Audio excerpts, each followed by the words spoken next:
Be seated. And at some point, I might be seated as well. We'll see. We'll see how we do.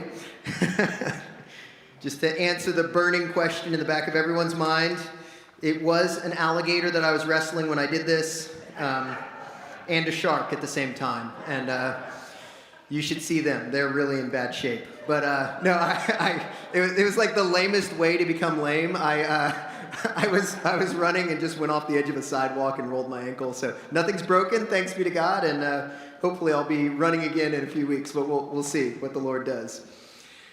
Well, our question this morning is pretty straightforward. Are faith and science incompatible? You know, I've always loved science. As a kid, I was a big science geek. My favorite TV show was Marty Stauffer's Wild America. Does anybody remember that show? That was my absolute favorite. Yeah, nobody remembers that show. Nobody watched it except for nerds. Anyways, my two favorite books were The Encyclopedia of Mammals, which I actually brought in. I got this for my 9th birthday, signed by my mom inside, and The Great Book of the Sea. Those were my two favorite books, and I read them cover to cover as a child. My favorite magazine that I got in the mail was Discovery Magazine, which is a science magazine. My first pen pal was a woman named Eugene Clark, the shark lady who helped found Mote Marine Laboratory. So yeah, I know, I'm a real nerd, for real. And so given all that, given my love of science, I have to say that if faith and science are incompatible, then I am in a lot of trouble. After all, I am a priest who loves science. I must be conflicted constantly, torn apart in two. But I know that I'm not alone. The history of science is a catalog of men and women of faith.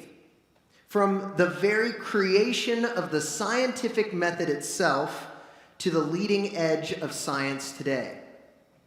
Roger Bacon and William of Ockham, two Franciscan friars, priests like me, created the scientific method. Francis Bacon, also a devout Christian, was the first to popularize the scientific method. Robert Boyle, memorialized in Boyle's Law, was heavily invested in evangelism and Bible translation. Saint Hildegard of Benin, a saint who was a mystic and an abbess. She was also a botanist who created the first natural history, systematically describing the plants in Germany. Galileo was a devout Christian who wrote extensively on theology. Isaac Newton believed in God and defended a theistic view of creation, that God had created everything that we see. Michael Faraday, who you may have heard of, he was considered one of the greatest experimental scientists ever, wrote about the relationship between his Christian faith and the science that he was pursuing. Lord Kelvin, from which we get the Kelvin unit of temperature, was a devout Christian. The inventor of the Big Bang Theory, which posits that the universe began as this incredibly hot, incredibly dense point, right, that then exploded and created the known universe. That man was a Roman Catholic priest, Georges Lemay. The father of modern genetics, Gregor Mendel, was a Roman Catholic friar who did experiments in St. Thomas's Abbey. I could go on and on and on, listing luminaries in the scientific community throughout the ages, all of whom were Christians. The history of science is the history of men and women of faith pursuing science, not in spite of their faith, but because of their faith. They wondered at creation and longed to understand the Creator through it. But we don't have to limit our scientist Christians to the distant past. There are plenty of examples today. Francis Collins, the director of the National Institutes of Health and the former head of the Human Genome Project, is one example. He is the longest-serving presidentially appointed NIH director, having served 3 U.S. presidents of different parties, all right, over more than 12 years. Those of you who participated in the Alpha course, you may remember that in one of the videos, they had a testimony from Francis Collins talking about science and faith, about his faith. For those who don't recall his testimony, Francis Collins did not grow up in a Christian home at all, but was led to faith later in life by one of his patients. There was a woman that he was visiting when he was a junior researcher, and she had a terminal condition that was extremely painful. And he would go visit her, and when he visited her, he noticed that she just had a peace about her, that she was so peaceful. And so he asked her about that, and she started to explain the gospel to him and tell him about Jesus. And then she asked him a question. She said, "Doctor, what do you believe?" And he realized that even though he was an atheist, he'd never actually thought through why he was an atheist. He'd never actually examined the evidence for God. And so he started a process of examining the scriptures and examining the science, and then became convinced that, to use his words, the God of the Bible is the God of the genome. Collins' research and technology made possible the development of the Pfizer and Moderna vaccines. In other words, a Christian scientist helped create the vaccines that have saved billions, I'm not exaggerating that number, billions of people have received the vaccines at this point, billions of lives all over the world just in the past few months. So before I say anything else, I need to say, thanks be to God for Christian scientists. Thanks be to God for them. This morning, I want to provide some evidence from the scriptures that science and faith are compatible. But then I also want to make a second point, one that is far more important. Not only are science and faith compatible, but science actually depends on faith. Now, we'll get to that, okay? So don't go jumping ahead to that, because I first want to talk about how they're compatible. First, science and faith are compatible. After my first sermon in this series on taking the Bible literally, Tom Perry grabbed me after the service and gave me a hard time for skipping over one of the greatest difficulties in the Bible, the creation account in Genesis 1. By Christians and atheists alike, Genesis 1 is often pointed to as the greatest conflict between science and faith. And so what I want to do is I want to use Genesis 1 as a test case to show how faith and science can be compatible and not in contradiction to one another. Because taken literally, our reading from Genesis 1 does not line up with scientific accounts about the creation of our world. Whereas the Bible seems to describe the entire universe being formed in a matter of days, science claims it took billions of years for the universe to form, and then another billion years for life to emerge on our planet. So, if you read Genesis 1 as describing 6 24-hour days, there's an immediate conflict between science and faith. But is that what Genesis 1 actually says? Is that what the text says? Well, no, it doesn't actually say that. So I want to look at Genesis 1 a little bit more closely with you. We have strong evidence within the text itself that the days being described are not 24-hour time periods. So, quick pop quiz here. What is a 24-hour day based on? The sun, right? A revolution, right, of the earth in relationship to the sun. But in Genesis chapter 1, the sun isn't even created until day 4. Look at Genesis 1:14. And God said, "Let there be lights in the expanse of the heavens to separate the day from the night." And he says, the lesser light will govern the night and the greater light will govern the day. This is on day 4. How was time being reckoned the first 3 days? There's no sun.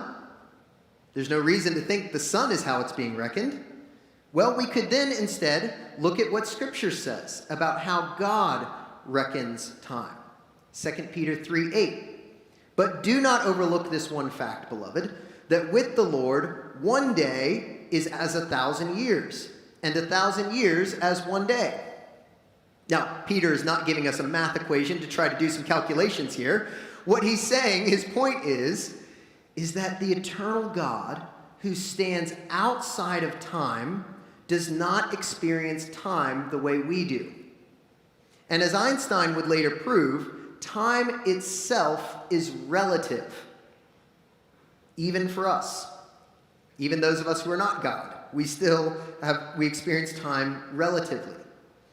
For some of you, this might be one of those deep breath moments I talked about at the start of the series. So take a deep breath before you get your back up. The Bible does not anywhere claim that God created the universe in 6 24-hour periods. It's not there.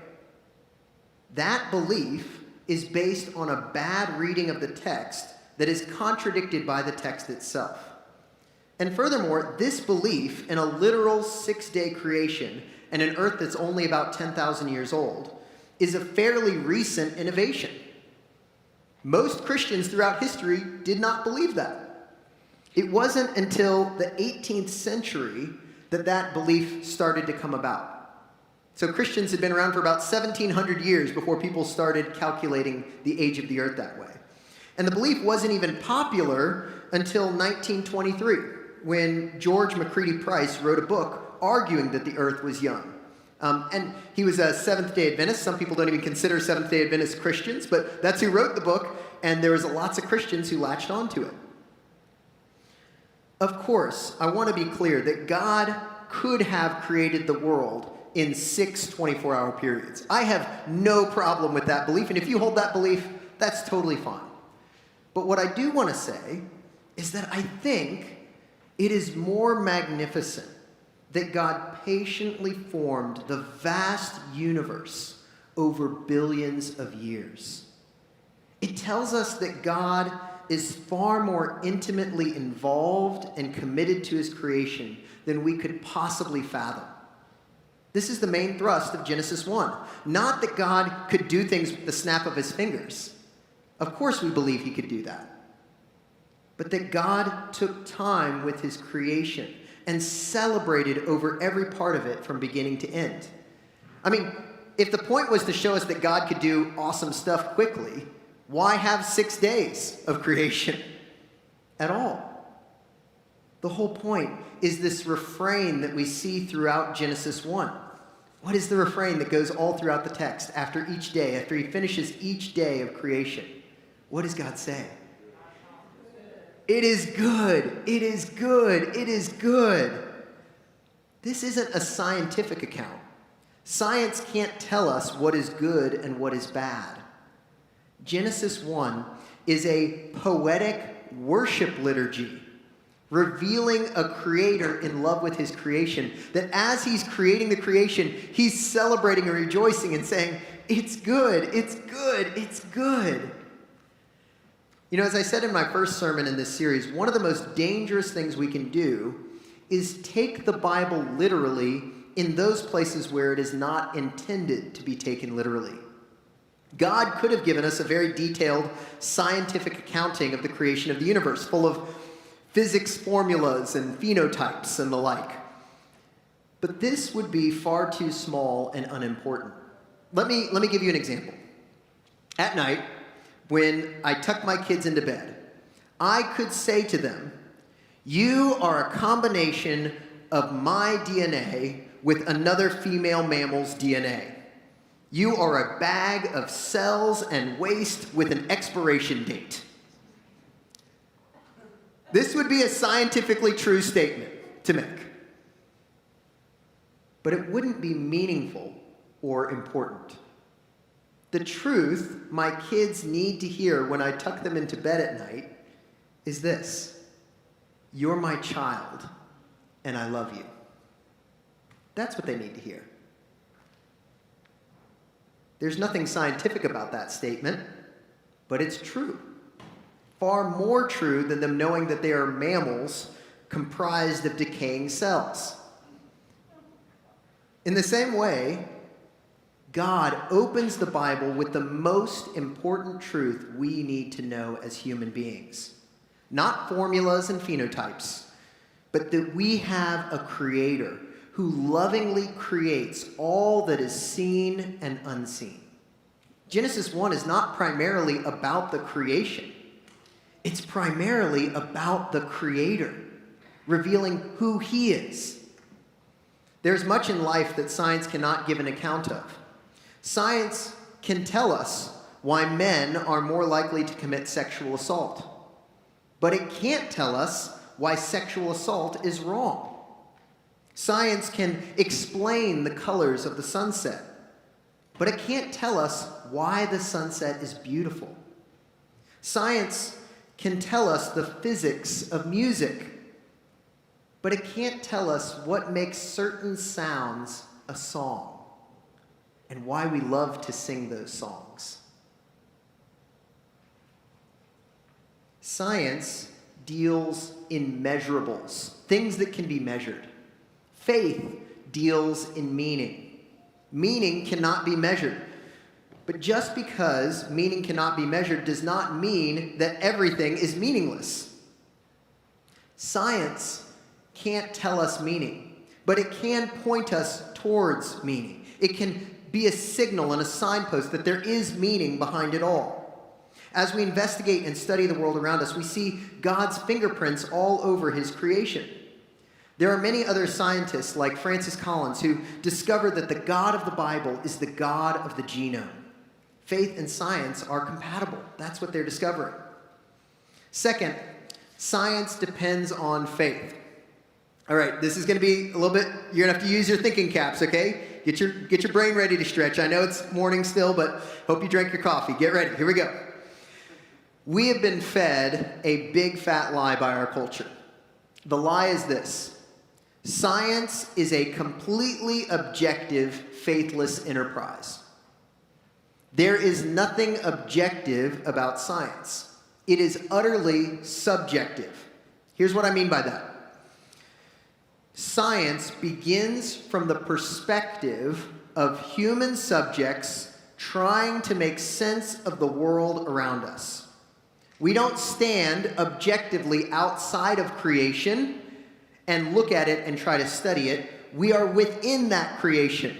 We are within the world that we're trying to study. So we stand within it.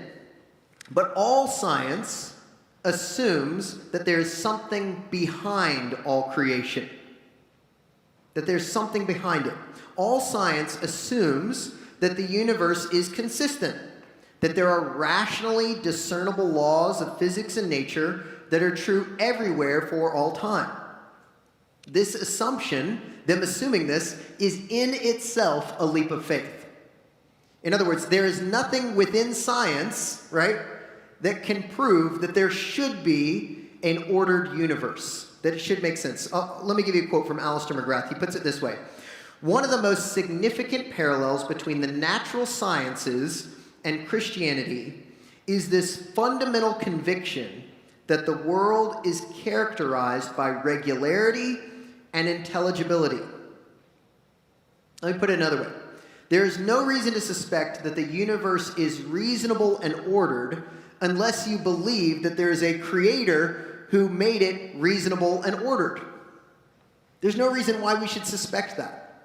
Science just assumes it as a given.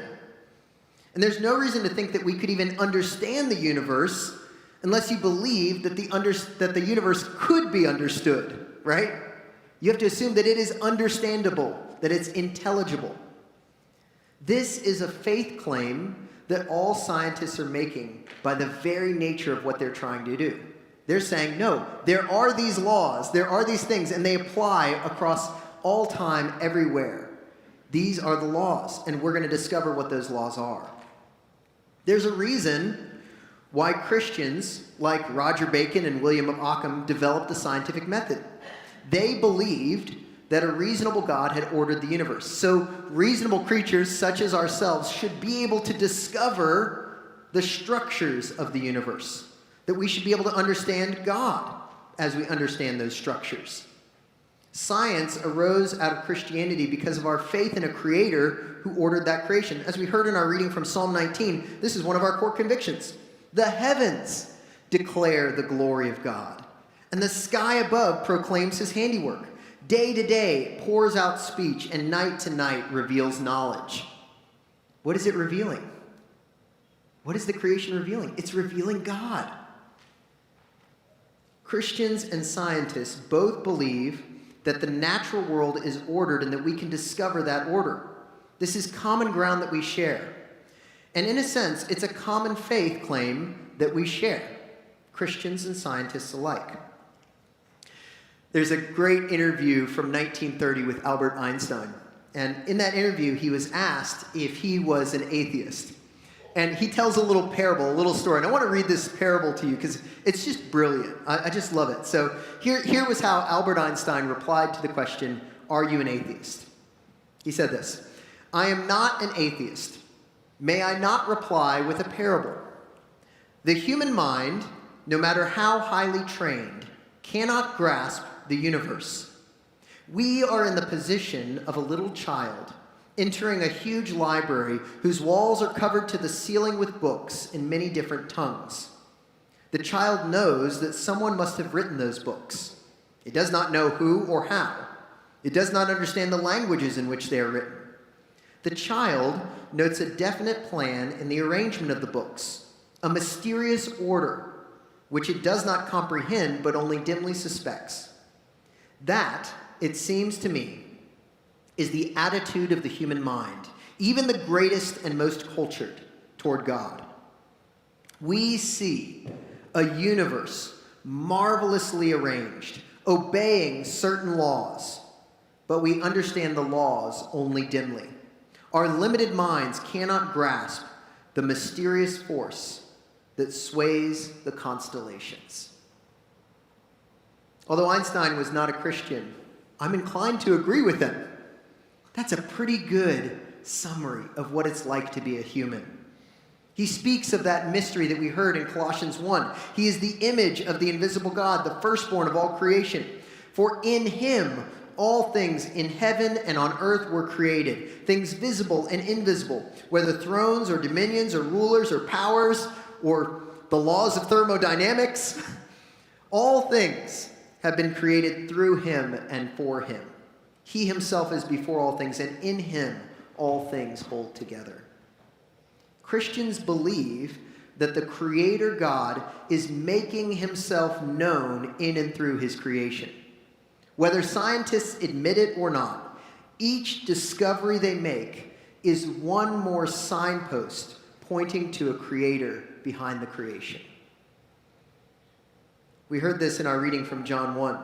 In the beginning was the Word, and the Word was with God, and the Word was God. He was in the beginning with God. And then listen to this, verse 3. All things were made through him, and without him was not anything made that was made. Christians believe that God is making himself known through his creation generally, that you can look at the natural world and see his fingerprints all over it. But we also think something more. Verse 14 in our gospel reading says this, "And the Word became flesh and dwelt among us, and we have seen his glory. Glory as of the only Son from the Father, full of grace and truth." This is the real wonder. This is the real miracle in creation. This is wondrous. One of the things that just is so amazing about this passage is what you see is the Creator who stands outside of time, stands outside of his creation, that created everything, put everything into existence. Out of that huge, vast array of creation, he chose to become one of us. He chose to become a human. God so wanted to be known by us that he not only put his fingerprints all over his creation, but he actually put his image into the creation in the person of his Son, Jesus Christ. He put himself here as a human in Jesus. That's wonderful. That's amazing. That's something that science can't point us to. But one thing that we can discover, that Jesus is here. He is with us. God has come to be with us. Not just content to have signposts, but to come himself and offer himself to us. I want to unpack a few implications of this for us today. This has all been a fun brain experiment, but what does this mean for us today? Well, I think there's a few implications that I want to lay out for you. One, science is not the enemy of faith. We don't have to be afraid of science. All truth is God's truth. All facts are friendly. If we believe that our claims about the Creator are true, then we should never be afraid or defensive when it comes to seeking the truth. And I have to admit, I've been defensive as a Christian in the past when confronted with hard things. But the response of a Christian should not be to get defensive and angry and upset, but to patiently engage in seeking the truth, even with those outside the church. Jesus says, "Seek and you will find. Knock and the door will be open to you." We can make common cause with anyone who is seeking truth, even an atheist scientist. And this does not mean that all the discoveries of science will turn out to be true or correct. Science is always undergoing this process of disproving itself. Science is by its very nature fallible, but it can be a useful tool for pointing us to the truth. And we should never, hear me Christians, we should never fear the truth. Science has grown out of faith. It was started by Christians, and it can point us towards the Creator behind the creation. Lastly, I want to invite you to wonder. I'm afraid that in our overly anxious and embittered culture, we have lost our sense of wonder. Just in the last 50 years, there have been some astonishing discoveries. We have peered into the very smallest parts of God's creation. We have expanded our view of the ever-expanding universe. How often do you gaze in creation in wonder? How often do we take up this mantle handed down to us by generations of saints who gazed in wonder at the natural world around them and said, I want to know more about this God that created this? Take some time this week to look at the world in wonder at our wonderful God. And the greatest wonder of all is this. Out of all the vast array of creation, the entirety of the universe, God chose to become a human, to live and die as one of us, so that we might know him, so that we might know his incredible love and delight for us. The God who created everything died for us and rose to new life, that he might make all things new, even this bag of cells with an expiration date. Maybe even especially this bag of cells with an expiration date. Out of his vast creation, the Creator came to us because he loves us. Now that is a real wonder. Amen.